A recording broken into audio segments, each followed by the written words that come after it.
Бүгін Қырғызстанда екінші дүйнөлүк көчмөндөр ойындары расмий түрдө старт алды. Ойынға жалпысынан 53 мамлекеттен 1000ден ашуун спортчулары катышаары алдын ала маалымдалды.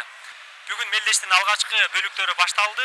Таяк тартышуу боюнча 36 мамлекеттен келген спортчулар бүгүн Чолпон Ата шаарына келип конушту.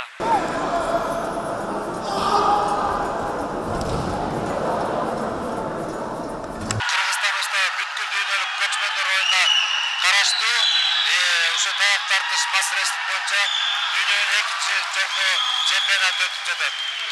Бул жүрүштө абдан кызуу өтүп жатат. Бүгүнкү күндө Кыргызстанга 33 мамлекеттен келген командалар бар. Алардын ичинде биз Кыргызстан 2 команда койдук. Кыргызстан 1, Кыргызстан 2. Жана Якутиядан келген бүт бардык салмактарда Саха Якутия, Россиядан келген командалар бар. Андан кийинки Армения, Азербайджан, Түркменстан, жана башка көп өлкөлөрдө Индия 24 өздөрүнүн алып келди командаларын. Таяк тартыш оюну 60 килограммдык салмактын категориясы боюнча 130 килограмм салмактын категориясы боюнча абдан кызуу жүрүп жатат. Оюнчулардын арасында кыргызстандык спортчулар эң мыкты көрсөткүчтөргө ээ болуп жатышат. Алардын бири бул 70 килограммдык салмактын категориясы боюнча майданга чыккан Аскат Мырза. Аскат Мырза, айтып берсеңиз, оюн кандай жүрүп? Сиздердин даярдыктарыңыздар кандай? Ушулар тууралуу. Жүрүүбүз жакшы эле болуп атат. Бул спортко биз даярданганыма мен өзүмдүн катышып баштаганыма 4 ай болду. Ошо оор эле болуп атат. Эми бул өзүм 2,5 айдын ичинде 112 килограммдан 69га бааладым. Атайын ушу 70 салмагына чыгыш үчүн.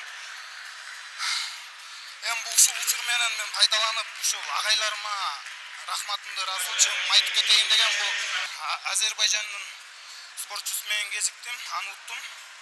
Андан кийин экинчи кармашым бул Россия Якут эли болду. Ага уттуруп койдум. Азыр мына өзбек спортчусун уттуп, эртеңки финалга 3-кө күрөшөбүз. Ысык Көл облусунун Чолпон Ата шаарындагы экинчи дүйнөлүк көчмөндөр ойундарынын алкагында ордо, көк бөрү, мангал, тогуз коргол, таяк тартыш боюнча бүгүн алдын ала оюндар башталды. Маалыматка караганда бүгүн казакча күрөштөн спортчулардын салмактары өлчөнөт жана жөө жаатуу, атчан жаатуу, алыска аралыкка жаатуу, бүркүт салуу, тайган жарыш жана далба ойнотуу мелдештеринин спортчулары каттоого алынат. Бул ата йурду Кыргызстана 3-чү келишим. Мен Кыргызстанга 3-чү жолу келип жатам. Абдан кооз өлкөгө суктанып отурам. Биздин Турция мамлекетинен да бир канча спортчулар келишти. Даярдыктары жакшы экендигин айтышууда. Көчмөндөр оюндарын чагылдыруу үчүн болгон аракетибизди көрөбүз. Кыргыз элинин меймандостугу жагып жатат. Турция Кыргызстан достугу чыңдала берсин. Мен Индия мамлекетинен келген журналистмин. Көчмөндөр оюндарында камтылып жаткан оюндарды биздин өлкөдө да ойношот. Айрым оюндар бизге белгисиз. Ошондуктан журналист катары жаңы нерселерди чагылдырууга кызыгып жатам. Индия Кыргызстан эки өлкө аралык кызматташуу жакшырышын каалайм. Кыргызстан эң сонун өлкө экен. Экинчи дүйнөлүк көчмөндөр оюндарына жалпысынан чет мамлекеттен жана Кыргызстандын аймагынан 500гө чукул журналисттер келгендиги маалымдалды. Келген журналисттердин бардыгы бул мен турган бөлмөдө атайын маалыматтарын өз өлкөлөрүнө жөнөтүп жатышат. Ошондой эле ТРТ Аваз жана башка бир канча телекомпаниялар көчмөндөр оюндарын түз байланыш аркылуу көргөзүп жатышат. Экинчи рет өткөрүлүп жаткан экинчи дүйнөлүк көчмөндөр оюндары 3-сентябрдан 8-сентябрга чейин Чолпон Ата шаарында өткөрүлөт. Ага 54 мамлекеттен делегациялар келип кошулду.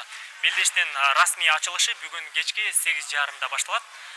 Адыл Акжол уулу, Толкунбек Асылбек уулу, Чолпон Ата шаары, Атайын Ош ТВ кабарлары үчүн.